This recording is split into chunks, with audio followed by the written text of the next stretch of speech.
किससे जुड़ा हुआ है? परंतु से जुड़ा हुआ है। अब दूसरा सरल वाक्य क्या है? राम चला, महेश चला गया। राम आया, महेश चला गया, और किससे जुड़े हुए हैं ये? परंतु शब्द से। दो सरल वाक्य हो गए, जुड़े हुए हैं। लड़के खेल रहे हैं, एक सरल वाक्य। लड़कियां पढ़ रही है, दूसरा सरल वाक्य। किससे जुड़ा हुआ है? तथा से जुड़ा हुआ है। संयुक्त हो रखा है, दो सरल वाक्यों का मेल है।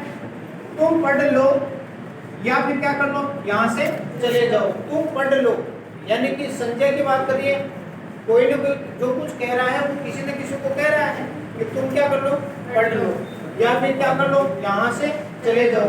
और किससे जुड़ा हुआ है? यहाँ से जुड़ा हुआ है।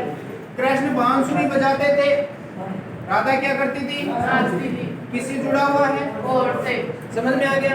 अब मैं आपसे कहूँ कि कृष्ण बांसुरी बजाते थे, सरल है, मिश्र है या संयुक्त है? सर कृष्ण ढंग से सुन लेना, फिर कह रहा हूँ।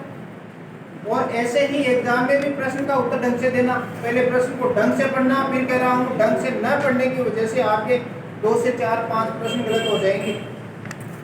प्रश्न को एक बार समझ में नहीं आए तो 2 बार पढ़ लेना। आता हुआ प्रश्न पढ़ने की वजह से गलत हो जाता है कई बार। प्रश्न बोल रहा हूँ, ढंग से सुनना। कृष्ण बांसुरी बजाते थे, वाक्य किस प्रकार का है? रचना के आधार पर, जैसे सरल है, संयुक्त है या मिश्र है? क्या है? सरल है, क्योंकि आगे मैंने बात ही नहीं की, और ये सरल वाक्य है। अब मैं फिर कहूँ कि राधा नाचती थी, सरल है। सरल है, 2 सरल वाक्य हो गए। अब दोनों किससे जुड़े हुए हैं? और से।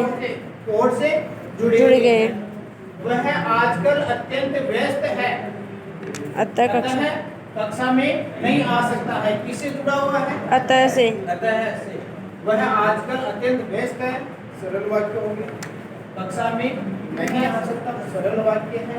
अतः संयोजक शब्द है, समानाधिकरण शब्द है, जो 2 सरल वाक्यों को जोड़ रहा है, 2 सरल वाक्यों को संयुक्त कर रहा है। क्या कर